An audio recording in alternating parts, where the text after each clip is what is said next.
আপনারা যেমন যেইভাবে আমাদের প্রশ্ন করতেছেন, আগে কিন্তু এরকম ভাবে প্রশ্ন করতে পারতেন না। মানে এই সুযোগটা কিন্তু আপনারা পাচ্ছেন, যে কোনো প্রশ্নের আমরা উত্তর দিতেছি, আপনারা যা লেখেন আমরা বলতেছি। পুলিশের ক্ষেত্রে কারণে অকারণে এই যে বিভিন্ন রাস্তাঘাট বন্ধ করছে, এটা যদি আপনারা ভালোভাবে প্রচার করেন, সেই সময় কিন্তু জনগণে অতিষ্ঠ হয়ে যাবে। এখনই কিন্তু জনগণ অতিষ্ঠ, যে কোনো এই যে কারণ অকারণেই তারা রাস্তাঘাট, এই যে গতকালকে দেখবেন এই গ্রামীণ ফোনের হেড অফিস দেয়া 12টা পর্যন্ত বন্ধ করে রাখছে। এটা ক্লোজ চ্যাপ্টার, মানে it's done chapter, dead chapter. কোন পেজ? ওই আমি আসতেছি। ছাত্রলীগ এবং হাসিনার চ্যাপ্টার 5 আগস্ট ক্লোজ হয়ে গিয়েছে। ছাত্রলীগ এবং হাসিনা যদি প্রাসঙ্গিক থাকতোই। বন্ধুরা, আজকের ব্রেকিং নিউজে আপনাদের স্বাগতম জানাই। আজকের ব্রেকিং নিউজে আপনারা যা যা দেখতে পারবেন তার মধ্যে প্রথমটা হলো হাসনাত আব্দুল্লাহ বলেছেন মিডিয়া লোকগুলোকে, মিডিয়া যখন শেখ হাসিনাকে নিয়ে কোনো কথা তুলে তখন বলে সাবেক প্রধানমন্ত্রী শেখ হাসিনা, কিন্তু কেন মিডিয়া ফ্যাসিস্টবাদী সরকার বলে না? যারা স্বরাষ্ট্র উপদেষ্টা বলে ধৈর্য সীমা শেষ করে দিচ্ছে। এটা কেন বলেছে একটু বলে দেই। তা হলো দেশের মধ্যে কয়েকদিন পর আন্দোলন নিয়ে বসে পড়েছে, আর এতে করে জনগণ কেমন একটা সমস্যা পড়তে হয় তা তো আপনারা দেখতে পারতেন। এছাড়া ডক্টর ইউনূসের কাছে সংস্কার কমিশনের রিপোর্ট হাতে এসেছে, আর তিনি সংস্কার কমিশনের রিপোর্ট হাতে পেয়ে যা বললে হলো ব্রেকিং নিউজের হেডলাইনগুলো। তো আপনারা যদি ব্রেকিং নিউজগুলো দেখতে চান তাহলে অবশ্যই ফুল ভিডিও দেখবেন এবং লাইক সাবস্ক্রাইব করে আমাদের পাশে থাকতে পারেন।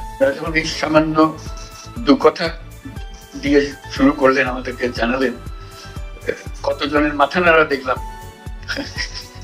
তাতে বোঝা গেল কোন জায়গাতে আপনার হাত দিয়েছে।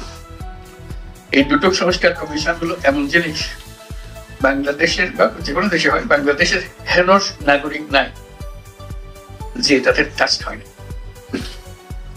অন্য কমিশনের অন্য জিনিস থাকে, অনেক বড় বড় জিনিস থাকে, কিন্তু সরাসরি টাচ হয়, ইনডাইরেক্টলি হয়, কিন্তু এটা হলো একদম সরাসরি। আপনি দরিদ্রতম ব্যক্তি হতে পারেন, ধনীয় ব্যক্তি হতে পারেন, মাঝের লোক হতে পারেন, এটা এই দুটার থেকে মুক্তি নেই।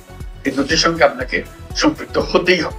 এছাড়া তিনি বলেন আমাদের নাগরিক হিসেবে আমাদের যে অধিকারগুলো ছিল এটা ভুলে যাওয়ার মতন অধিকার ছিল, আর দেশের হিসেবে এটা তো অপমানের মতন অধিকার ছিল। কথা শুনিয়েছেন, সেটা এই যে সংক্ষিপ্ত সার যেটা আমাদেরকে দিলেন, সেটাতেই এত আশা জায়গায় যে হয়তো আমরা এটার থেকে মুক্ত হব, আমরা সত্যিকার ভাবে নাগরিক হিসেবে অধিকার ফিরে পাবো। এটাই আমাদের প্রত্যাশা, এবং আপনাদের এই রিপোর্টের মাধ্যমে সে প্রত্যাশা পূরণ হোক। এবার আপনারা জানবেন হাসনাত আব্দুল্লাহ শেখ হাসিনা এবং ছাত্রলীগ বিষয়ে বললেন এটা হলো একটা ডেড সাবজেক্ট, আর এটা নিয়ে এখন বর্তমানে ক্লোজ থাকে। আর আরেকটা কথা হলো শেখ হাসিনা সাবেক প্রধানমন্ত্রীও অনেক মিডিয়া বলে থাকে। এখন মিডিয়া লোকগুলোকে তিনি উদ্দেশ্য করে বলেন তাকে সাবেক প্রধানমন্ত্রী না বলে ফ্যাসিস্টবাদী বললে ভালো হয় না। এছাড়া তিনি আরো অনেক কথা বলেন মিডিয়া লোকগুলোকে উদ্দেশ্য করে, এবং শেখ হাসিনা ছাত্রলীগের ক্ষেত্রে তিনি কথা বলেনি। বিভিন্ন কারণে আমার উপর ক্ষুব্ধ বিভিন্ন বিষয়ে। আপনারা মিডিয়ায় যারা আছেন, আপনাদেরকে এখনো দেখি আপনাদের হচ্ছে যে ভাসুরের নাম মুখে নিতে কেমন যেন লাগে। আপনারা এখনো সাবেক প্রধানমন্ত্রী শেখ হাসিনা, উনি সাবেক প্রধানমন্ত্রী নাকি ফেসিবাদের, যিনি হচ্ছেন একদম বোচার of this motherland, বোচার of Bangladesh. এই বাংলাদেশের হচ্ছে বোচার। 2000 মানুষকে উনি শুধুমাত্র চেয়ার টিকায় রাখার জন্য হত্যা করেছে। আপনারা কেন মিডিয়াতে যে ফেসিবাদী খুনি হাসিনা লেখা যায় না? ফেসিবাদী খুনি হাসিনা যদি আপনারা না লিখেন, আপনারা না বলেন, আপনার হচ্ছে আওয়ামী যে কাঠামো রয়েছে, মিডিয়া রয়েছে, সেটির সিলসিলা আপনারা অব্যাহত রাখছেন। সুতরাং এই যে আমরা এই হাসিনার চ্যাপ্টার 5 আগস্ট ক্লোজ করে দিয়েছি, ছাত্রলীগের চ্যাপ্টার 5 আগস্ট ক্লোজ হয়ে গিয়েছে।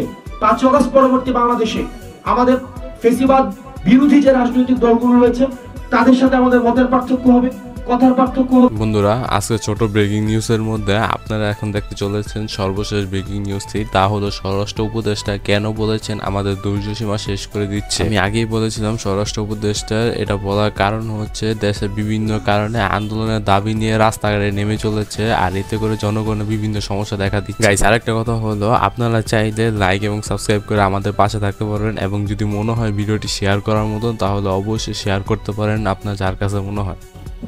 কোনো এই যে কারণ অকারণেই তারা রাস্তাঘাট, এই যে গতকালকে দেখবেন এই গ্রামীণ ফোনের হেড অফিস দেয়া 12টা পর্যন্ত বন্ধ করে রাখছে। এগুলি আপনারা মিডিয়া বলেন, এরা এই জিনিসগুলো আমাদেরও কিন্তু একটা ধৈর্যের সীমা থাকা দরকার। আমাদের কিন্তু ধৈর্যের সীমা কিন্তু শেষ করে দিচ্ছে তারা। তারপরে ধরেন আমরা যদি আবার কোনো সময় অ্যাকশনে যাই, সেই সময় আবার আপনারা বলেন পুলিশ এই আগের পুলিশের মতোই হয়ে গেছে। এই ক্ষেত্রে আপনারা তাদের একটু বলা দরকার যে তারা যে এই যে কারণে অকারণে করতেছে, তারা এটা রাস্তাঘাট ব্লক না করে তাদের যে উদ্বোধন কর্তৃপক্ষের কাছে তারা জানাইতে পারে। যেমন ছাত্রদের ক্ষেত্রে তারা তাদের উদ্বোধন কর্তৃপক্ষের জানাইতে পারে। তারপর